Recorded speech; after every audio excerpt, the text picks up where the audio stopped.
ficar sentado. Vamos adorá-lo em nome de Jesus.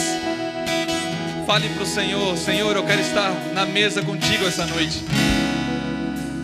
Eu quero estar na mesa contigo essa noite. Faça como tu fazias com teus discípulos. Abre os nossos olhos essa noite, Senhor. Abre os nossos olhos, Senhor. Abre os nossos ouvidos para te ouvir, para voltar a te ouvir, voltar a te ver em nome de Jesus. Nós queremos te conhecer como também somos conhecidos de ti. Aleluia. Flua, Deus, flua, Espírito Santo. Flua nesse lugar. Nós levantamos as nossas mãos a ti, Deus, essa noite, em nome de Jesus. Flua, Deus. Tu és o meu desejo. Outro bem não possuo. Outro bem não possuo.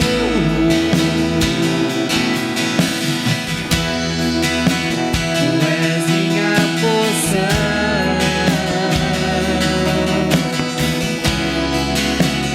Nada mais eu quero.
Deixa eu falar algo para você. Naquele dia, os 2 discípulos de Emaús, o Senhor estava caminhando com eles e eles estavam realmente desanimados, desacreditados. Eles vinham conversando: olha, nós acreditávamos, investimos todas as nossas fichas nesse tal Jesus e ele morreu já fazem 3 dias. E quando Jesus se colocou ao seu lado, ao caminho de Emaús, quando eles chegaram na sua aldeia, Jesus falou: olha, fez como se seguisse viagem. Naquele momento os discípulos tiveram uma oportunidade. Irmão, Deus não age simplesmente na intenção do seu coração. Deus age quando você tem uma atitude diante dele. E naquele momento eles, sem vontade, sem sentir absolutamente nada, eles insistiram para o Senhor Jesus entrar com eles. Diz a palavra de Deus, a narração diz que eles não deixaram o Senhor Jesus seguir viagem. Eles insistiram para que ele entrasse. Jesus até fez de conta que seguia. Eu creio que Jesus fez de conta que seguia, como assim: vamos ver se eles vão sentir falta, vamos ver se eles vão fazer questão da minha presença. Como quem estivesse seguindo e olhando para trás, para observar a reação deles, qual seria a atitude deles. E diz a palavra de Deus que eles insistiram: não, entra, fique conosco. E eu quero falar para você, mesmo sem vontade, o que você é capaz de fazer para chamar o Senhor Jesus para estar diante de ti, na mesa contigo. Será que nós somos capazes de chamá-lo simplesmente quando estamos com vontade, sentindo algo? Ou nós podemos chamar por fé, como se sentisse que realmente aquele homem era Deus, era o Senhor deles? Não, entra, fique conosco mais um pouco. Insista com ele, irmão, em nome de Jesus. Insista essa noite em nome de Jesus. Diga a ele: vem, Senhor. Vem, Senhor, em nome de Jesus. Sobre mim teu olhar.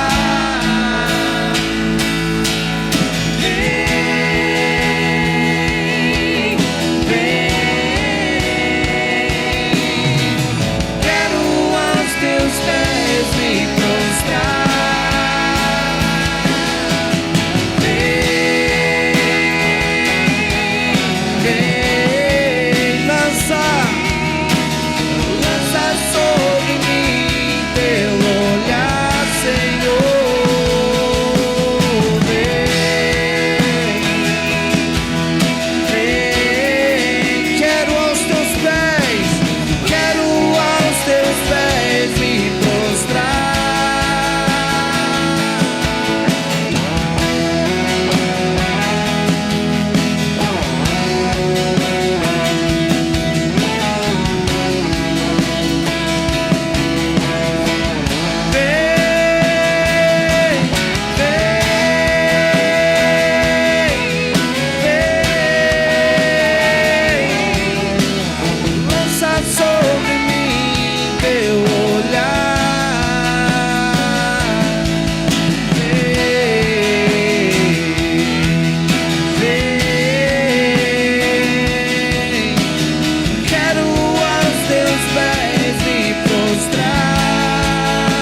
Aleluia, nós te entregamos, Senhor, esse momento.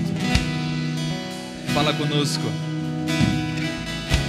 Nós queremos receber de Ti essa noite. Abre os nossos olhos, Senhor. Desperta-nos. Desperta-nos, Senhor. Alinha-nos com Teu coração. Retira de nós a nossa vontade, Senhor, e coloca a Tua vontade em nosso coração, em nome de Jesus, para a Tua honra e para a Tua glória. Tu és digno, Senhor, de muito mais. Tu és digno, Senhor, de muito mais. Aleluia. Glória a Deus. Você pode tomar o seu lugar, amado, em nome de Jesus. Aleluia. Glória a Deus. Glória a Deus. Queria convidar você para abrir a palavra do Senhor no Evangelho de Lucas, capítulo 23, versículo 33. Lucas 23 e versículo 23 em diante. Quarta-feira passada nós falamos sobre a cruz. Quantos estavam aqui quarta-feira passada? Poucos, acho que a gente pode até pregar de novo a mesma coisa. Aleluia. Vamos ler a palavra do Senhor? Quantos têm fome essa noite? Se não tem, irmão, provoque a sua fome. Em nome de Jesus. Que o Senhor desperte em você. Desperte aquilo que está adormecido dentro de você, em nome de Jesus, essa noite. Nós liberamos essa palavra sobre esse lugar essa noite, em nome de Jesus. Que o Espírito de Deus flua nesse lugar, tenha liberdade ao nosso meio, para nos despertar do sono, em nome de Jesus. Para nos tirar de todo lugar de conforto, Senhor. Que o Senhor coloque em nós disposição, Senhor, de padecer, de Te seguir, independente de qualquer circunstância, Senhor, de qualquer tribulação, de limitações, Senhor, em nome de Jesus. Flua nesse lugar, Espírito Santo, nós Te pedimos. Nós queremos sentir-Te, Senhor. Nós queremos mesmo Te sentir de maneira forte, poderosa essa noite aqui. Tome esse auditório, Senhor, cerca com os Teus anjos. Que nenhuma influência, Senhor, satânica, ó Pai, consiga ficar nem próximo desse lugar, em nome de Jesus. Nós damos ordens para todos os demônios, em nome de Jesus, que se retire das proximidades desse lugar, em nome de Jesus. Espírito Santo, flua, acampa os Teus anjos ao redor desse lugar, Senhor, desse auditório. Deus, toma a mente dos Teus filhos essa noite. Toma a mente, Senhor. Nós queremos que haja uma transformação de mente, nós Te pedimos. Que a nossa mente seja transformada, como Paulo diz, na mente de Cristo. Nós queremos ter a mente de Cristo, Senhor. Em nome de Jesus. Aleluia. Vamos ler a palavra do Senhor. Ela diz assim: e quando chegaram ao lugar chamado a Caveira, ali o crucificaram, e aos malfeitores, um à direita e outro à esquerda. E dizia Jesus: Pai, perdoa-lhes, porque não sabem o que fazem. E repartindo as suas vestes, lançaram sortes. E o povo estava olhando, e também os príncipes zombavam dele, dizendo aos outros: salvou, salva-se a si mesmo, se este é o Cristo, o escolhido de Deus. E também os soldados escarneciam dele, chegando-se a ele e apresentando-lhe vinagre, e dizendo: se tu és o rei dos judeus, salva-te a ti mesmo. E também por cima dele estava um título escrito em letras gregas, romanas e hebraicas: este é o rei dos judeus. Irmão, quando Deus está até o tolo, até quem zombava do Senhor, acaba sendo usado por Deus. Mas a palavra de Deus é que naquele momento, o povo olhava, os soldados escarneciam dele, a maioria dos discípulos fugiram, deixaram ele só ali. Mas foi o momento, foi o clímax da história do ministério de Jesus Cristo. E nós vamos mergulhar um pouco nesses momentos da crucificação essa noite. fala um pouco mais da cruz, do que ela significa para nós.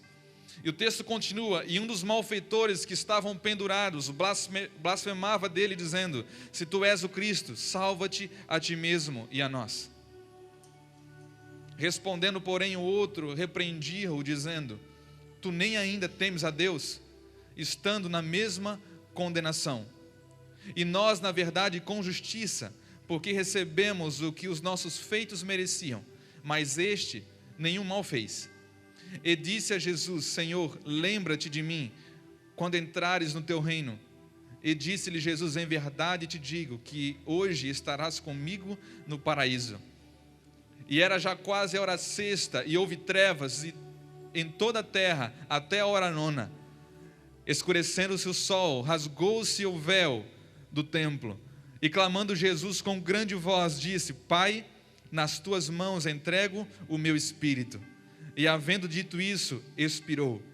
E o centurião, vendo o que tinha acontecido, deu glória a Deus.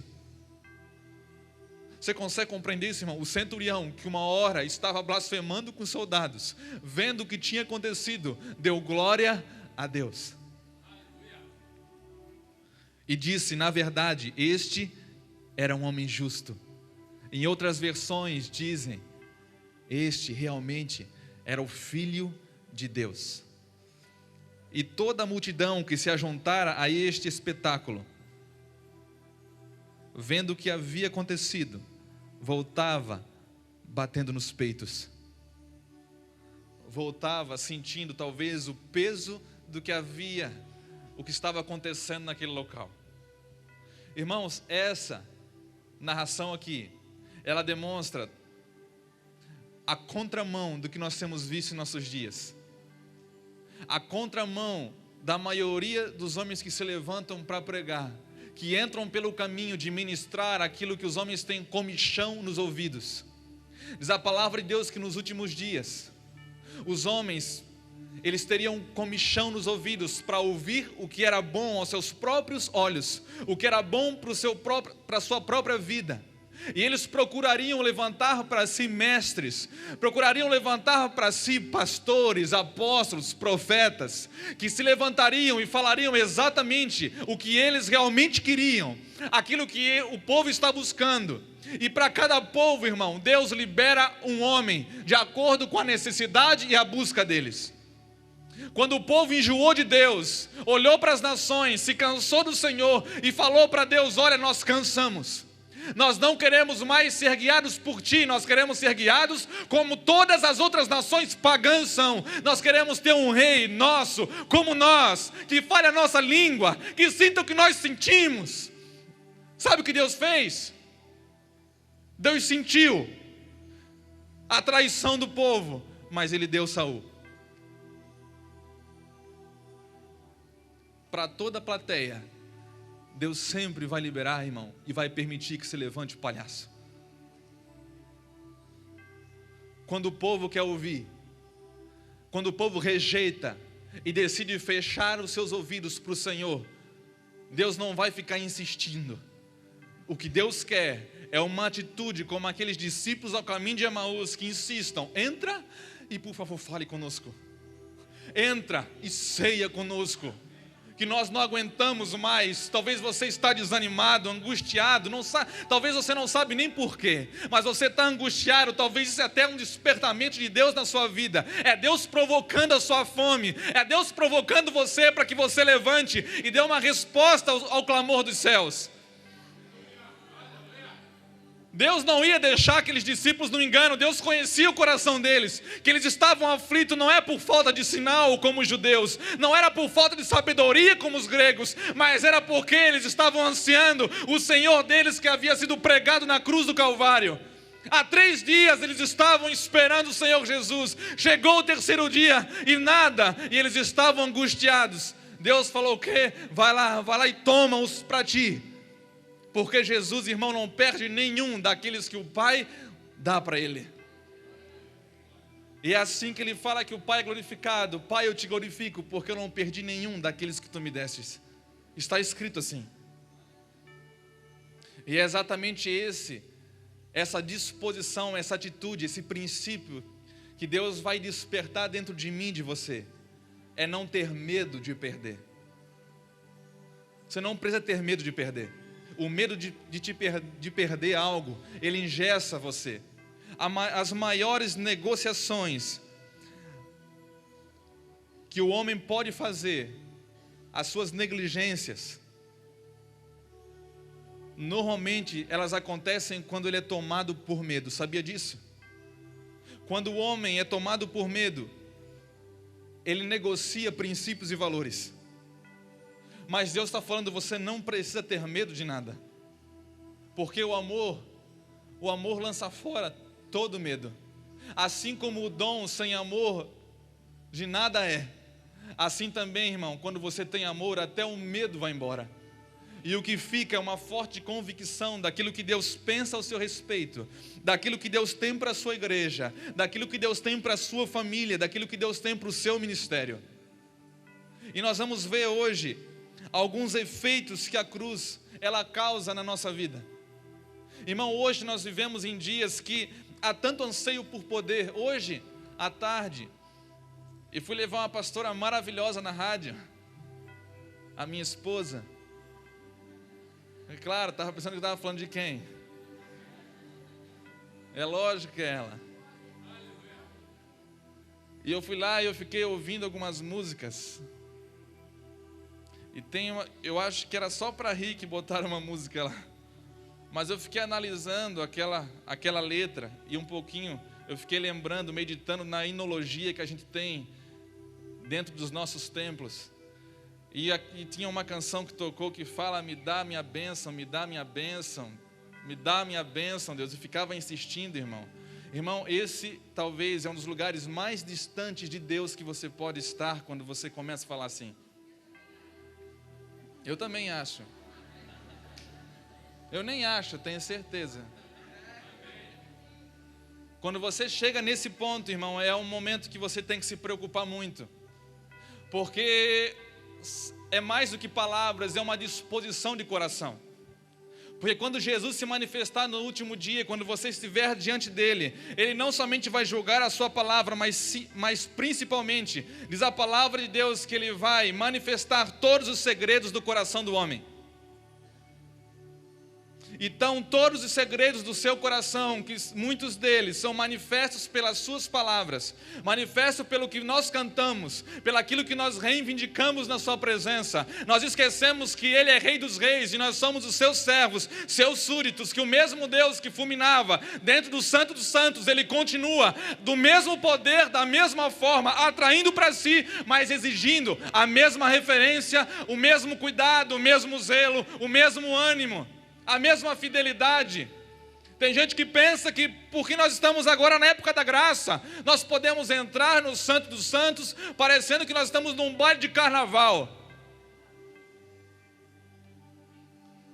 fazendo trenzinho no Santo dos Santos. Irmão, eu não estou fazendo uma crítica à dança na igreja. Eu até admiro, irmão, quem dança bastante. Às vezes eu olho assim, lá dentro assim, eu estou com vontade. Às vezes eu até arrisco alguma coisa assim.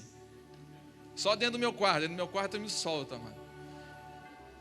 Só Deus vê. Só Deus vê o que o homem é capaz de fazer.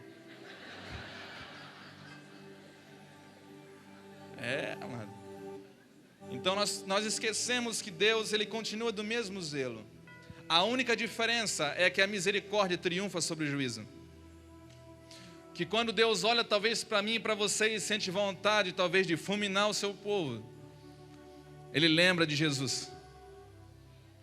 Ele olha para o seu filho e diz: filho, você morreu por eles. Isso não está escrito, eu estou só imaginando. Mas eu imagino que Deus Pai, ele olha para o seu filho e diz: há um sangue cobrindo eles. Ainda que eles sejam meninos imaturos, você fez um sacrifício por eles. E isso fala muito mais alto do que qualquer ato impensado, qualquer ato inconsequente que o meu povo está fazendo. Por isso que Deus continua chamando a igreja. Por isso que na cruz nós vamos perceber que o mesmo Jesus que chama você para tomar a cruz e segui-lo, é o mesmo Jesus que fala: se vocês estão cansados, vinde a mim e eu vos aliviarei. O mesmo Jesus que parece colocar sobre nós algo que é difícil de carregar, é o mesmo Jesus que fala, olha, pode carregar que eu ajudo. Vocês podem vir se está pesado, eu garanto para vocês que vai se tornar leve.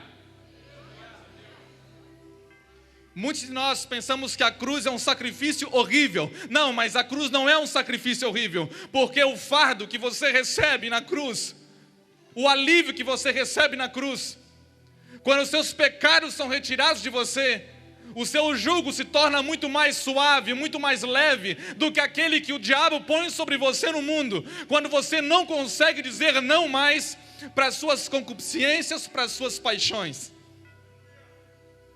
Porque o jugo que o diabo coloca sobre você te faz e te torna escravo. E o jugo que Jesus coloca sobre nós nos torna filhos, porque nos dá a capacidade de dizer não. É semelhante a uma moça, as meninas ou os rapazes que desde criança estão aprendendo, perderam o valor da virgindade. Quando eles perdem, eles não podem mais se tornar como aquela que está se guardando. Agora aquela que está se guardando tem a opção de se tornar ou como eles, ou continuar em santidade para Deus. Liberdade, ser livre, não é você dizer sim para todo apelo, é você dizer não. Um dos maiores efeitos, uma das maiores características de uma pessoa livre é a capacidade que ela tem exatamente de dizer não. Quando o pecado vem e você é tentado exatamente, a cruz vai mostrar para você que você é tentado onde você mais gosta. Das coisas que você gosta, como o Tiago fala, que o mal está em nós na realidade. Porque você não é tentado em áreas que você não suporta. Não, as áreas que você não suporta, irmão, você não tem nem problema, deixa com outro. Agora as áreas que você tem fraqueza, as áreas que a sua carne cobiça, porque a palavra de Deus diz que a carne, ela sempre vai ser inclinada para o pecado. A carne nunca vai ser inclinada para o que é do Espírito. Irmão, você nunca vai acordar de manhã e a sua carne vai dizer para você, agora é hora de consagração. Você nunca vai sentar numa mesa diante de uma picanha suculenta e a sua carne vai dizer, não coma. Deus, se consagre. Se consagre. Você nunca vai andar pela rua. Você nunca vai para Blumenau, irmão, passar em Ilhota, aquilo que tinha só em revista pornográfica antigamente, hoje está cheio nas laterais da rodovia, e a sua carne vai dizer, não olha, se mantenha firme na direção. A sua carne nunca vai falar isso. Mas na cruz você vai descobrir que tudo que você gosta, a sua carne, ela vai ser descoberta diante de você. Você vai se conhecer e descobrir o quanto que você é mau. O efeito da cruz, um dos efeitos é exatamente esse. Você vai descobrir quem você realmente é. Talvez um dia você pensou até que você era crente mesmo. Vai dizer que não, irmão. Tem momentos na nossa vida que você pensa, não, agora eu sou o super crente. Aí naquele encontro que você tem pessoal com Jesus, que Ele ceia com você, que Ele mostra que o corpo que foi rasgado não foi o seu, foi o dele. E os seus olhos se abrem, as escamas caem, e você percebe através da cruz, somente através da cruz, que você é mau. Por quê, irmão? Porque a cruz não é para os bons, a cruz é para os maus. E não há nenhum bom, não há nenhum justo sequer. Há cegos. Há pessoas que não acordaram ainda e acham ser alguma coisa. Mas a cruz vai nos levar para um lugar de despertamento da sua própria identidade, do seu próprio estado. A cruz vai lembrar que nós precisamos nos arrepender mais. E olha, irmão, talvez é isso nós precisamos aprender, porque muitas vezes a vida cristã vai nos anestesiando, vai nos embriagando. A religiosidade é como um anestésico que injetam em nós. E nós vamos perdendo a sensibilidade para o Espírito. E o Espírito vem e fala conosco e nós não sentimos mais nada. E passa uma semana, passa um mês, passa um ano, você não sente mais nada. Talvez você não ora há mais de um ano. É porque você já está anestesiado. Quando nós não sentimos mais falta de Deus, quando você passa pelo lugar de oração e você não sente mais a inclinação do Espírito, não da carne, mas do Espírito falando dentro de você. Olha, Fernando, é a hora de você se desesperar por Deus, é a hora de você orar, é a hora de você entrar nesse quarto de novo, é a hora de você passar tempo comigo. Se você não sente mais, é porque talvez você está anestesiado já. Anestesiado com todos os princípios errados que o mundo e a religião estão colocando sobre nós, quando fala, olha, a religião verdadeira é aquela que pede para receber. A religião verdadeira é aquela que clama, que bate, e Deus vai abrir uma porta. Que Deus é abençoador, é uma religião que usa a palavra de Deus para alcançar o seu próprio benefício, para manter as pessoas por perto, manter seguidores. Irmão, a falta da cruz, ela faz com que um líder tem a capacidade não de se tornar um pai, mas de se tornar um ídolo. A falta da cruz, quando um homem, um pregador larga a cruz, quando você larga a cruz, quando você está diante de pessoas, você perde a habilidade, a graça de ser filho, para ser um ídolo. E você é ídolo toda vez que você quer chamar atenção para si mesmo. Quando você perde a graça, o princípio de chamar atenção para Deus. Irmão, escute isso que eu vou falar para vocês. Hoje Deus ministrava isso muito forte para mim. Toda vez que nós não manifestamos algo peculiar do Pai, é sinal, é evidência que algo em nós ainda precisa morrer. Quando você deixa de manifestar o Pai, porque nós somos levantados para manifestar exatamente a pessoa do Pai. A Bíblia diz que o Pai é manifesto na face dos filhos. E quantos filhos de Deus nós temos aqui? Tem gente na dúvida, irmão, pode levantar com coragem. Tem crente que chega numa situação que tanta confiança que ele fala, não, eu não preciso nem levantar a mão. Já sou mais do que filho. Nós precisamos resgatar um pouco, irmão, da simplicidade, da pureza. Que fala que o Pai chegou e você vai se desesperar por Ele. Aquela simplicidade e a pureza que Deus vai resgatar através da sua paternidade, de você querer agradá-lo acima de todas as coisas. Esses dias nós estávamos tomando café lá em casa. Esses dias mesmo, foi essa semana, irmão, porque nós oramos incessantemente pelas nossas filhas. E eu, irmão, eu não tenho medo de perdê-las para o diabo, porque eu sei no Deus que eu tenho crido. Tem pai que cria os filhos com medo, tremendo na base, já entra no campo derrotado já. Se der uma sorte, ele vence. Não, irmão, você entra no campo vitorioso, porque a vitória já está garantida, em nome de Jesus. E nesse dia, uma das nossas meninas chegaram, olha, pai, eu queria contar uma coisa muito importante para você. Lembra daquele dia, pai, que nós estávamos de férias? Tiramos umas fotos nas dunas que eu falei assim para Débora, Débora, não fala para ninguém, parece até que nós estamos no Caribe. Eu estava lá nas dunas, irmãos, com aquelas pranchinhas de descer, porque eu desci. Na hora que eu estava com uma pranchinha, uma irmã olhou assim, uma pessoa que eu não sabia que era irmã, ela assim, ó, não é o pastor Fernando? Ela só faltou assim, inacreditável. Aquele homem vai descer nesse negócio. E ela falou, pai, você lembra aquele dia que nós estávamos lá na praia? E eu fui tomar banho. E eu coloquei uma música de Jesus. Pai, eu chorei aquele dia. Assim, filha, chorei. Chorei, pai, porque Deus falou comigo. E Deus falou comigo que Ele quer que eu o adore. Irmão, eu não sei o quanto isso representa para você, mas para um pai que ele está priorizando nos seus filhos, que eles se tornem adoradores. Eu não quero saber se ela vai ser, irmão, não é prioridade minha saber se ela vai ser uma médica, se ela vai ser uma advogada, tomara que ela seja alguma coisa, que ela sirva o corpo, mas antes de tudo, é que ela seja uma adoradora de Deus, porque se ela for uma adoradora, se ela conhecer ao Deus que eu sirvo, então, irmão, o que vim está ótimo. Contanto que seja feita a vontade de Deus, que ela se torne realmente uma adoradora, uma filha de Deus. Que ela perceba, que ela receba no seu espírito os princípios, os valores do Evangelho da cruz. De não se importar se vai ter bênção, se não vai ter bênção, se hoje vai ter uma musiquinha legal, se não vai ter, se vai ter massagem no ego, se não vai ter, mas se vai ter Cristo crucificado, que é o Deus que nós pregamos, então está tudo ok.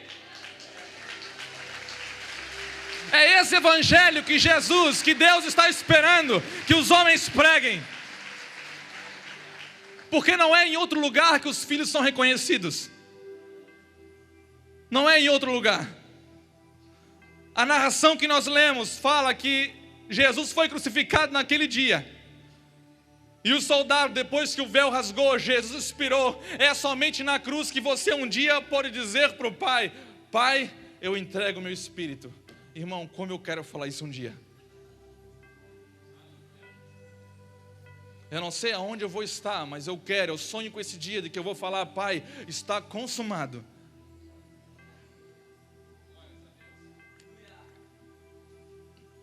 E foi naquele lugar que o centurião falou: olha, realmente esse homem aí, irmão, na cruz, é o lugar onde as palavras, elas se tornam vivas.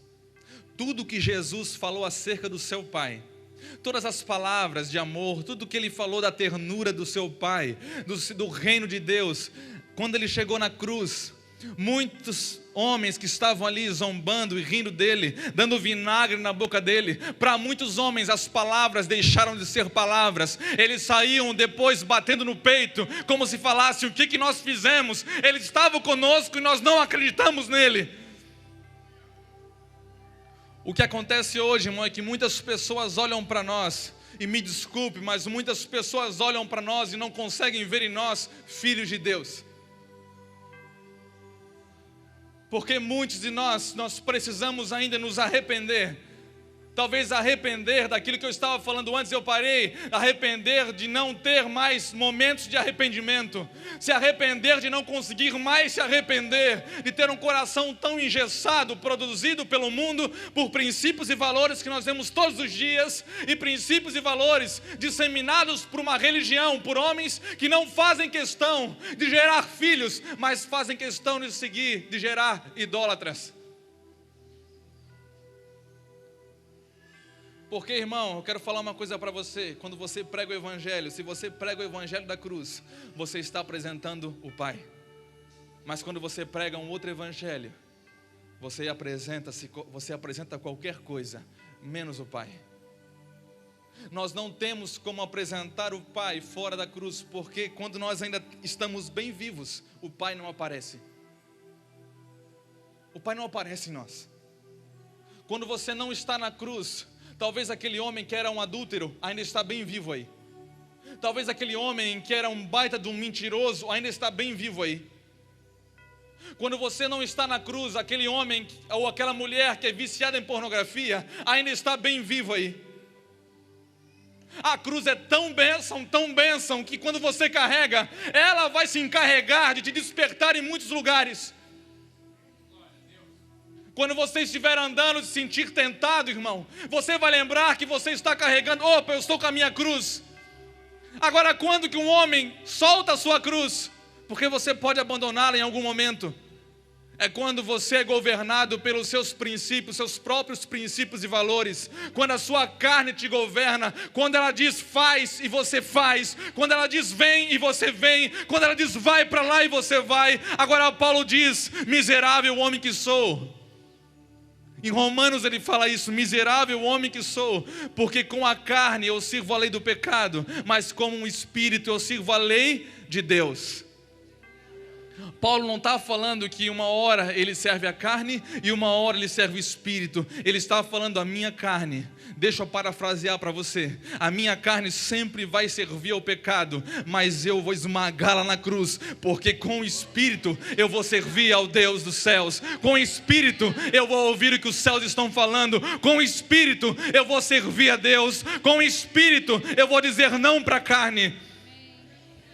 Não há outro jeito de você subjugar a sua carne se não for através do evangelho da cruz. Talvez muitos que estão aqui dentro estão cansados de cair no mesmo erro, no mesmo vício, no mesmo pecado. Passa 5 anos, 10 anos e você cai no mesmo erro. Sabe por quê? Porque você não está mais, você não tomou a sua cruz. Talvez você até tomou, mas o abandonou. Jesus não faz seleção de pessoas, Ele chama todos, Ele convida todos. Vocês querem vir após mim? Venham, tomem a sua cruz. Ele não faz seleção de pessoas, mas a cruz é uma condição. A cruz é uma condição. Ninguém tem como ter um discipulado pessoal com Cristo se não tomar a sua cruz e o seguir. Quando você está na cruz, pregado com Ele, é a certeza de que Ele está do seu lado. Irmão, nessa narração que nós lemos da crucificação, você começa a ver que quando Jesus foi crucificado, havia 2 malfeitores ali. Um à direita e outro à esquerda. Eu gosto de usar o exemplo dos dois para mostrar que hoje nós temos 2 religiões fortes, 2 clamores muito fortes no nosso meio. E infelizmente, o clamor mais forte é daquele que não reconheceu o seu pecado.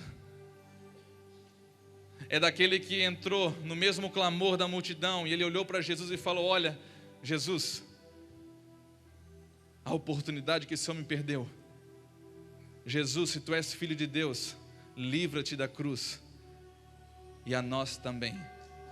Há uma religião, irmão, que não quer nada com a cruz. Há uma religião que cruz para eles é apenas um crucifixo, é um objeto de uma parede, é um objeto na frente dos templos. Cruz para eles somente, no máximo, quando é no corpo, é numa tatuagem. Mas cruz não é mais algo físico, mas é um princípio eterno de Deus, é um mandamento eterno. Você precisa tomar a sua cruz para seguir o Senhor Jesus. Não há como, se você está aqui dentro, se você quer seguir a Cristo, você não tem como segui-lo sem tomar a sua cruz primeiramente. A sua cruz, não a minha, a sua, porque há uma para cada um de nós. O que é cruz para você, talvez não é para mim. E talvez aquilo que é cruz para mim não é para você, não é mais algo físico, mas é algo espiritual. É um lugar que você chega em Deus e você vai reconhecer todo o seu pecado. Reconhecer quem você é diariamente. É diariamente, pastor? Diariamente.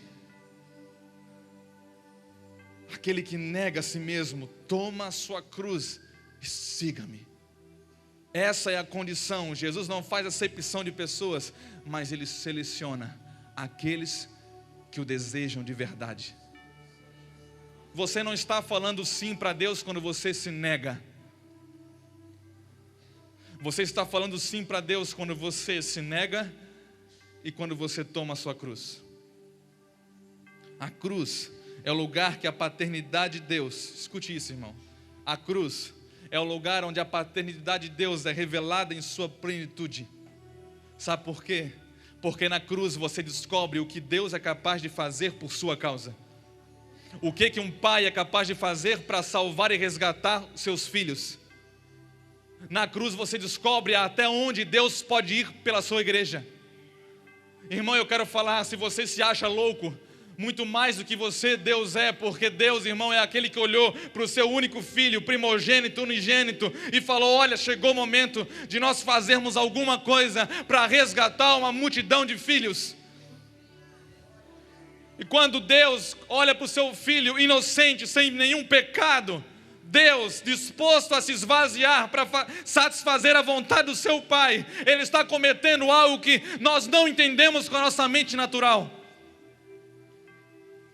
Por isso que em 1 Coríntios, Paulo fala: olha, os judeus pedem sinais, e os gregos sabedoria, Eles, os gregos, pedem sabedoria para entender a lógica da cruz, para entender como que um homem nascendo numa manjedoura, fala que é rei dos reis, morre numa cruz.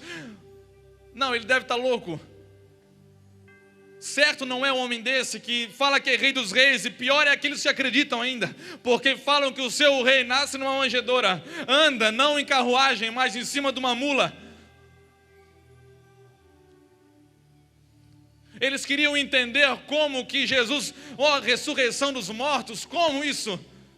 Como que um povo pode deixar de esperar simplesmente nessa vida para esperar a eternidade? E Paulo fala em 1 Coríntios capítulo 15, que se nós esperarmos, isso é um outro efeito da cruz que causa dentro de mim e de você. Paulo fala, se vocês esperarem somente nesta vida, nós somos os mais miseráveis homens, porque a cruz, somente na cruz, a sua esperança vai ser reavivada todos os dias. Você não vai ser mais dominado pelo pecado, pelo desânimo. Você na cruz consegue viver em abundância de vida, em novidade de vida todos os dias, porque na cruz os céus se abrem sobre você. Paulo falou isso, se nós, homens, esperarmos somente nessa vida, nós somos os mais miseráveis. Porque foi na cruz que algo ilógico aconteceu. Algo que é sobrenatural, que é transcendente. Na cruz, a ressurreição dos mortos se torna realidade.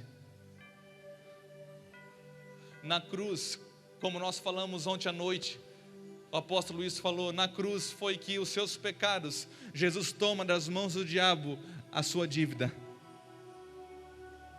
Ele fala, filho, você pode se tornar um homem livre. Ele não fala que você já é livre. Ele não falou nunca que você já é livre. Ele só falou, se eu vos libertar, verdadeiramente vocês serão livres. O preço já foi pago, o sacrifício já foi feito, o cordeiro foi imolado, mas para você se tornar um homem livre, você precisa de algumas coisas. De estar com Cristo na cruz do Calvário. Sem o evangelho da cruz, nosso conhecimento de Deus será tão superficial, o bastante para não conhecê-lo, como também somos conhecidos dele. Irmão, fora da cruz, o nosso conhecimento de Deus vai ser tão pobre, tão pequeno, que na primeira oportunidade, na primeira tribulaçãozinha que aparecer, você o deixa. Na cruz, o que é tribulação para um, passa a ser outra coisa para você. Porque a Bíblia diz que todos aqueles que querem viver de forma piedosa como Cristo, implica em padecer, implica em sofrer por amor a Ele. A Bíblia diz também que nós devemos nos gloriar na tribulação, porque a tribulação produz perseverança, a perseverança produz experiência, e a experiência produz esperança. Sem esperança, meu irmão, sem tribulação, não tem como ter uma esperança. Então diga, glorifica a Deus pelas tribulações, porque a tribulação faz você lembrar da onde você veio e para onde você vai. Tem gente pedindo para Deus, Deus tira essa tribulação de mim. Irmão, você já pensou que de repente é essa tribulação que está fazendo você permanecer na presença de Deus? Não, mas há movimentos de crentes que o negócio é livrar de tribulação, livrar de qualquer peso, qualquer sacrifício. Se Jesus fala para nós tomarmos a cruz, há uma religião que diz, olha, vocês precisam ser aliviados, você não precisa de peso, você tem que se largar mesmo, você precisa, o que você precisa é de um bom conforto.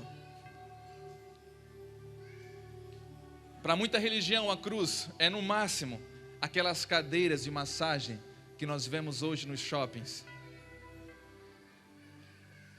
Que até para você sentar nela, você pede dinheiro para Deus. Deus, me dá 10, que eu quero botar 10 aqui, ficar 10 minutos sendo massageado na cruz, como se ali fosse um lugar para filhos mimados estarem.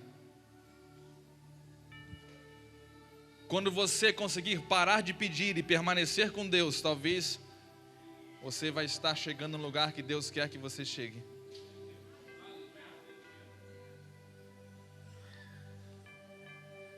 Quando as bênçãos perderem o valor, irmão,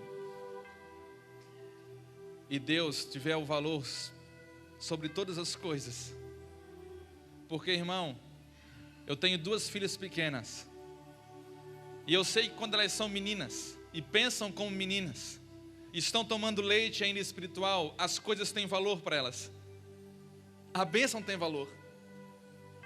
Se elas querem um brinquedinho, elas vão insistindo até ver se eu dou o brinquedinho para elas. Mas não é todo brinquedo que eu dou. Por várias situações, às vezes é caro demais para botar na mão de meninas que não têm consciência do que estão fazendo ainda. Às vezes são brinquedos que não são bons. São brinquedos que não vão ser bons para a construção do seu caráter. E todo pai, sendo mau, sabe dar boas dádivas. Porque eu, sendo filho de Deus, eu vou colocar nas mãos delas algo ruim? Então eu digo não para elas. Eu sei que elas são meninas porque daqui a pouco elas vão se tornar moças, vão se tornar mulheres, e as coisas vão perder o valor para elas. E o que vai tomando valor, o que vai se tornando importante vai ser a presença do Pai. Vai ser o valor da pessoa. Mas isso é até difícil acreditar diante de uma religião que prega que o que tem valor são as coisas. Não é a presença de alguém, mas é o presente que alguém pode dar.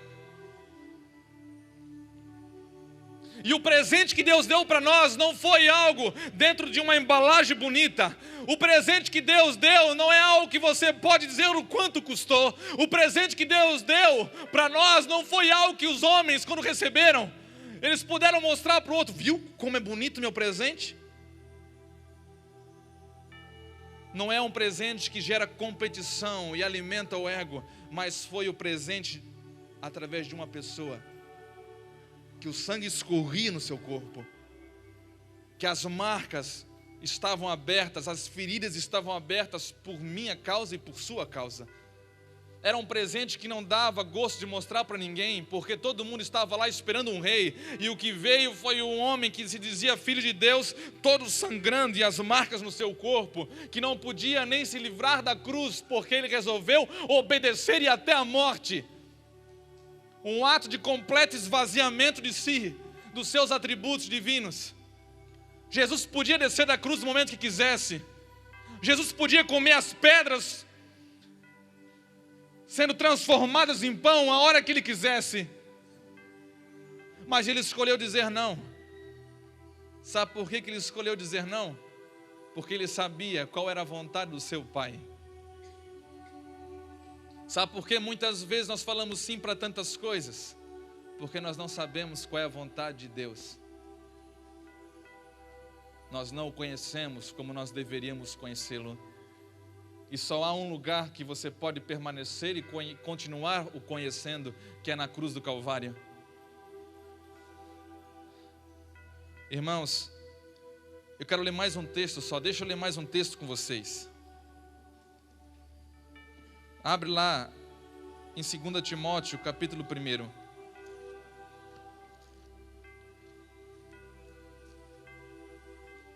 Tem alguém com pressa de ir embora, irmão? Se tiver, fico quietinho, né?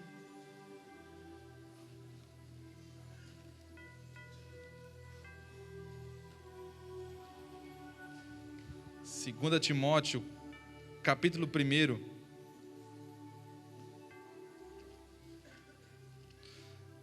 Versículo 6, alguns efeitos que a cruz, ela causa em mim e você, e a preocupação, o zelo de uma paternidade sobre isso. 2 Timóteo 1, 6-8 diz assim: por este motivo te lembro que despertes o dom de Deus que existe em ti pela imposição das minhas mãos. Porque Deus não nos deu o espírito de temor, mas de fortaleza e de amor e de moderação. Portanto, não te envergonhes do testemunho de nosso Senhor, nem de mim que sou prisioneiro seu, antes participa das aflições do Evangelho. Repita comigo: participar das aflições do Evangelho. A paternidade vai despertar isso dentro de nós, um desejo de participar das aflições do Evangelho, segundo o poder de Deus. E sabe qual é o poder de Deus que Paulo está se referindo? Se você abrir, não precisa abrir agora, mas em 1 Coríntios, ele fala que a pregação da cruz é loucura para os que perecem, mas para nós que somos salvos é o poder de Deus. Paulo fala que muitos estão pregando muitas coisas naquela época já. Se levantavam falsos mestres, falsos apóstolos, falsos profetas. E ele fala, olha, mas nós pregamos o Cristo crucificado. Esta é a evidência da pregação segundo a vontade de Deus.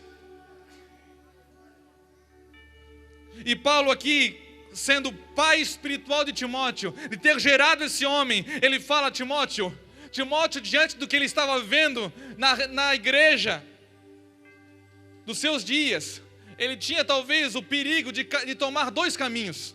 E Paulo vem chamar a atenção do seu filho, porque a paternidade de Deus vai fazer isso comigo e com você. Ele fala a Timóteo, eu quero que você desperte o dom que você tem, que você recebeu com a imposição de mãos, com a minha imposição de mãos. Eu quero que você não tenha medo, Timóteo. Paulo está pensando talvez que Timóteo ou podia guardar os seus dons e desistir, porque as coisas estavam tão corrompidas, tão sujas, e diante de tanta corrupção, tanta sujeira, talvez você teve até vontade de guardar os seus dons, reter, esconder aquilo, como aquele homem que pegou um talento e escondeu com medo do seu Senhor. E Paulo fala a Timóteo, não tenha medo, porque nós recebemos um espírito não de medo, mas de coragem, de fortaleza. E também Paulo tinha talvez o temor de que Timóteo seguisse o mesmo exemplo de uma religião que não pregava Jesus crucificado, Jesus ressurreto. Mas ele fala a Timóteo, não tenha vergonha dos sofrimentos do Senhor Jesus. Não tenha vergonha do seu pai que está encarcerado agora, que sou eu.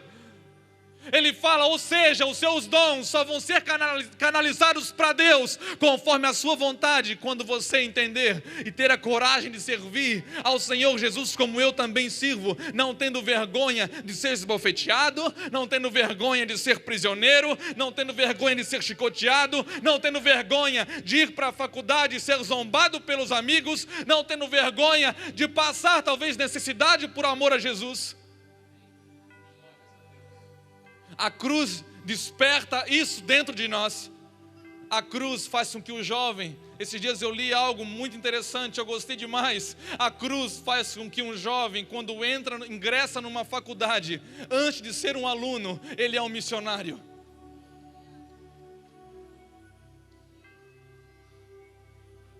E se precisar negar a Cristo para se formar, ele sai.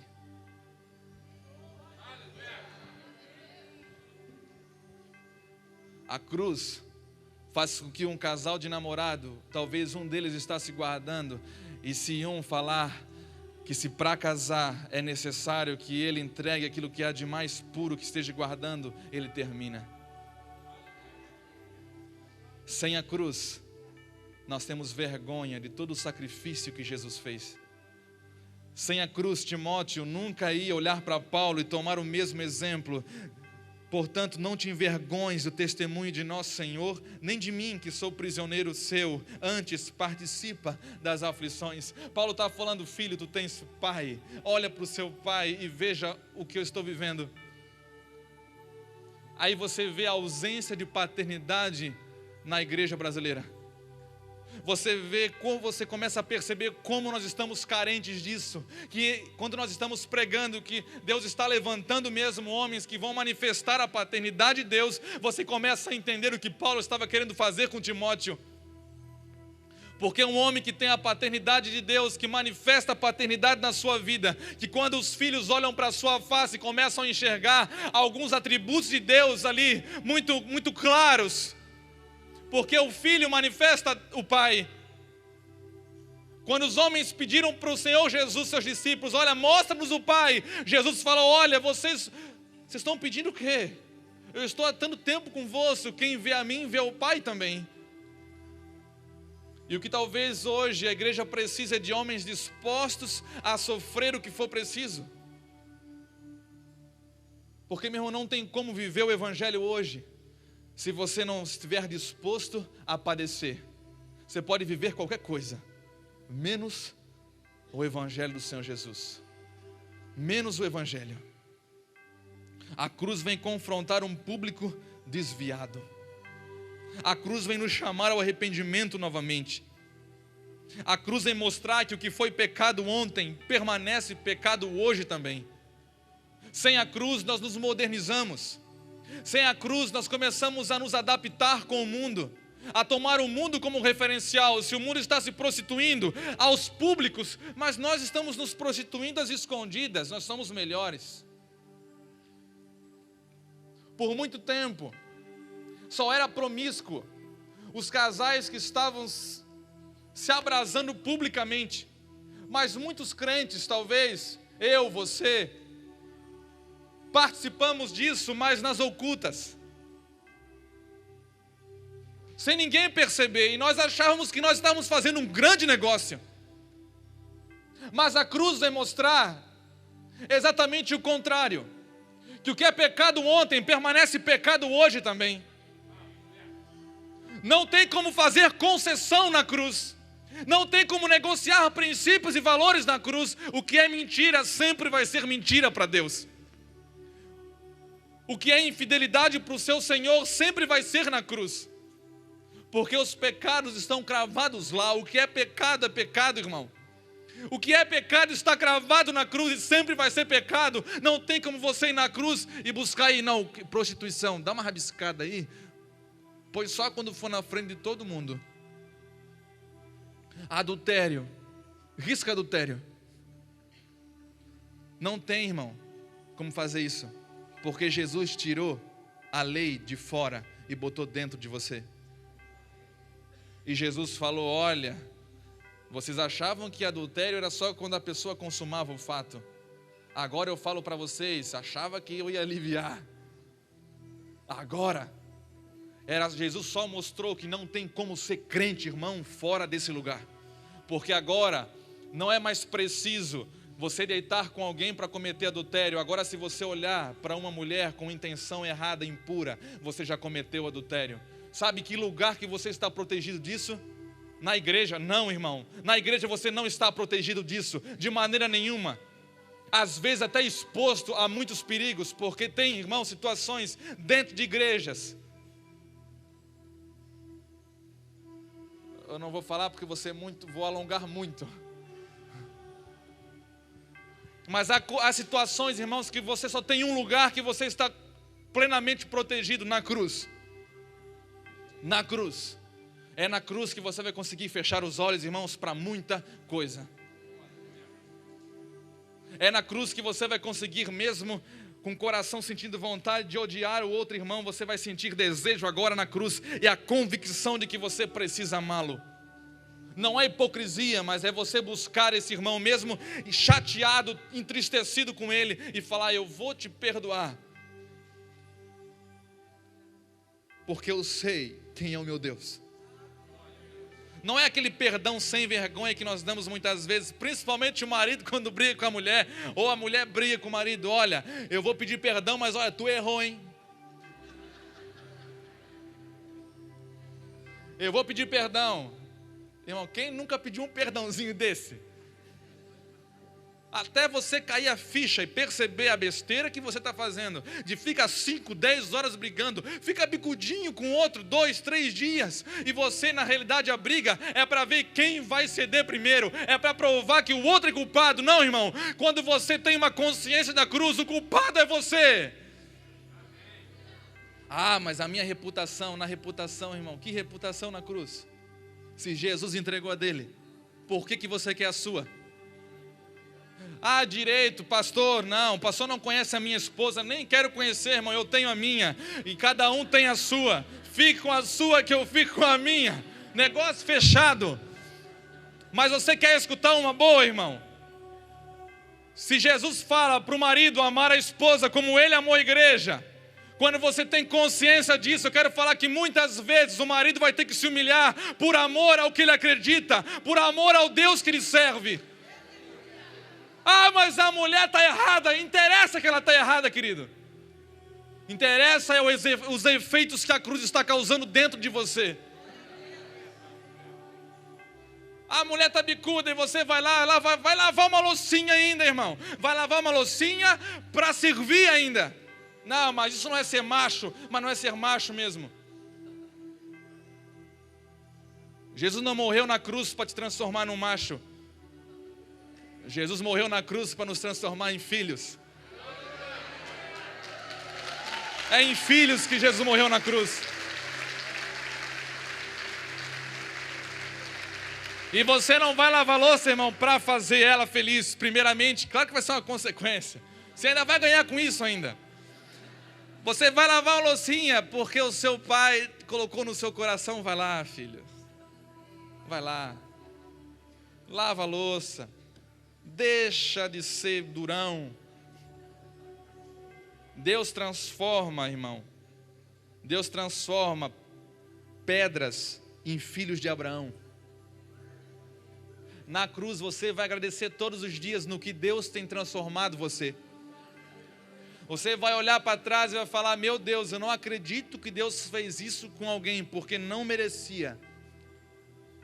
Não merecia, foi criado para uma outra coisa, para uma outra finalidade. Foi criado para se perder, foi criado para estar perdido. Uma pessoa talvez covarde, uma pessoa que não teria coragem de fazer nada, uma pessoa que não sabia nada, e Deus pegou essa pessoa para confundir aquelas que se acham alguma coisa.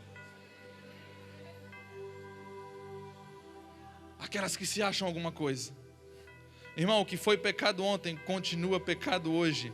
Negar a si mesmo, eu acho que nós vamos terminar aqui. Negar a si mesmo sem cruz é sofrer em vão. Quer negar a si mesmo? Irmão, tome a sua cruz, porque senão você vai estar sofrendo à toa. Se você sofrer sem cruz, é sofrimento à toa, é sofrimento perdido, é perda de tempo. Como fala Paulo, então vão comer, vão folgar, vão festejar, porque não tem mais esperança mesmo. Sofrimento sem esperança, sem saber que a esperança transcende a terra, está ligada aos céus, é um sofrimento em vão. Sofrimento sem cruz. Agora, quando você sofre por amor a Deus, carregando a sua cruz todos os dias, você sabe que um dia você vai estar diante dele e você vai falar: Pai, eu entrego meu espírito. Eu entrego meu espírito. E quando o pai olhar para você, ele vai ver as mesmas marcas que seu filho carregou. Talvez não de chicote, talvez não de lanças, mas talvez da sua própria vontade, esbofeteando você todos os dias. Dos seus desejos, judiando de você todos os dias. Do clamor pelo pecado sendo esmagado na cruz e machucando a sua própria carne. Das implicações que isso vai ter para você.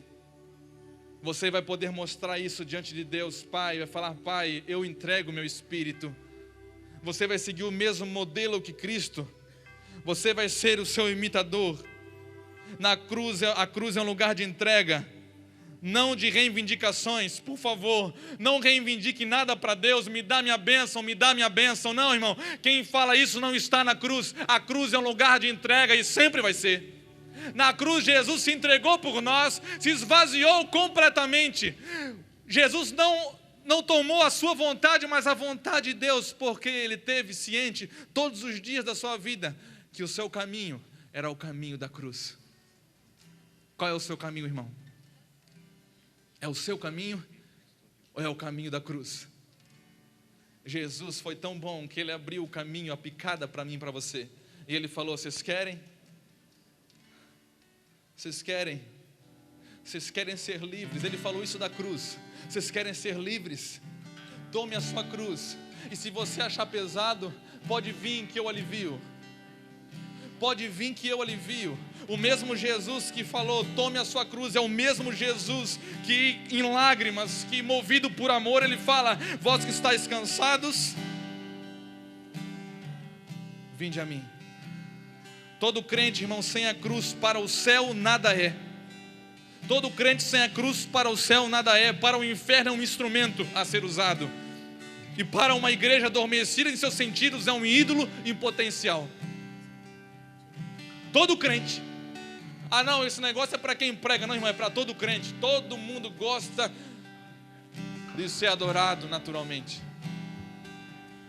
Vou repetir isso. Todo crente sem a cruz para o céu, nada é. Os céus não te conhecem. Mas para o inferno é um instrumento a ser usado precioso. E para uma igreja adormecida em seus sentidos é um ídolo em potencial. A cruz para nós não é um sacrifício. Ou espero que não seja. A cruz para nós, que somos filhos de Deus, é uma oportunidade. É uma oportunidade de fazermos a vontade de Deus, pois a nossa carne sempre estará inclinada para o pecado. É uma oportunidade. Em nome de Jesus. Vamos adorar a Deus. Aleluia. A cruz é uma oportunidade. A cruz é uma oportunidade. Quando Jesus falou, vocês querem vir após mim, negue-se a si mesmo e tome a sua cruz. Ele está falando, olha, aproveitem a única oportunidade que vocês possuem. A única. A cruz põe fim em toda confusão. A religião que busca sinais está em confusão, e a cruz bota o fim nisso. Há uma religião que não quer o conhecimento de Deus, mas quer simplesmente um conhecimento engessado teológico, também está confusa. E Jesus põe um ponto final nisso através da cruz. Eu não sei como é que vai acabar, irmão, mas eu quero orar com você que quer tomar a sua cruz hoje. Talvez você abandonou ela, talvez você nunca tomou. Eu quero orar por você hoje em nome de Jesus. Eu quero convidar você a sair do seu lugar e vir rapidinho aqui na frente, em nome de Jesus. Tem que ser bem rápido para nós ganharmos tempo. Sai correndo do seu lugar, em nome de Jesus. Vamos adorar a Deus.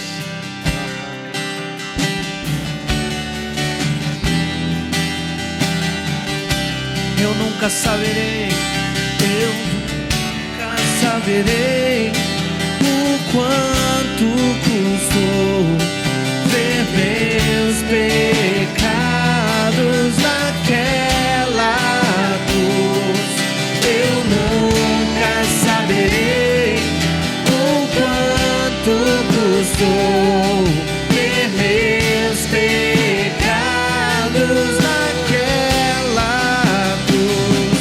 Eu nunca saberei o quanto custou ver meus pecados naquela. Eu nunca saberei o quanto custou ver meus pecados naquela cruz.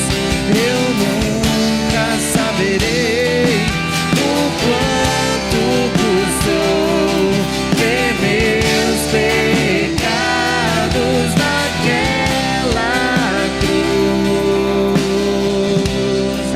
Estou aqui pra te adorar, estou aqui pra me prostrar, estou aqui pra te dizer: tu és meu Deus, totalmente amável, totalmente digno, tão maravilhoso para mim. Estou aqui pra te adorar, estou aqui pra me prostrar, estou aqui pra te dizer: tu és meu Deus, totalmente amável, totalmente digno, tão maravilhoso para mim. Estou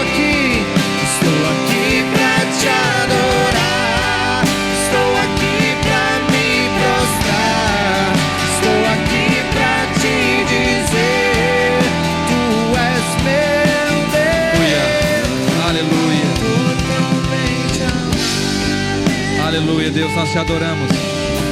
Tome, Senhor, cada homem, cada mulher que está aqui, que veio ao teu altar, Deus, em nome de Jesus. Aleluia. Irmão, você vai perceber que quando você toma a sua cruz. Você vai fluir numa adoração que você nunca fluiu antes. Porque a chave para adoração é um coração quebrantado, é um coração contrito. Deus não recebe adoração de soberbo. Deus não recebe adoração de quem não reconhece seus pecados, de quem não reconhece o seu sacrifício na cruz do Calvário. Adoração, na realidade, é um reconhecimento de tudo que Deus fez por você, diante da sua atual realidade, de você não merecer o que Ele fez, de você o adorar acima de todas as coisas, da oportunidade que você tem. Na cruz você começa a entender também o porquê que Deus fala aqui na palavra que a morte dos seus é preciosa. Deus não está falando de qualquer morte. Deus está falando daqueles que podem dizer está consumado e entregam seu espírito. Essa morte, Deus sabe que no lugar quando a pessoa chega a estar na cruz, é algo precioso para Ele, quando Ele morre com Cristo. Em nome de Jesus. Vamos tomar ceia? Aleluia. Você pode voltar para o seu lugar rapidamente. Queria chamar as pessoas que vão servir a ceia. Aleluia. Glória a Deus.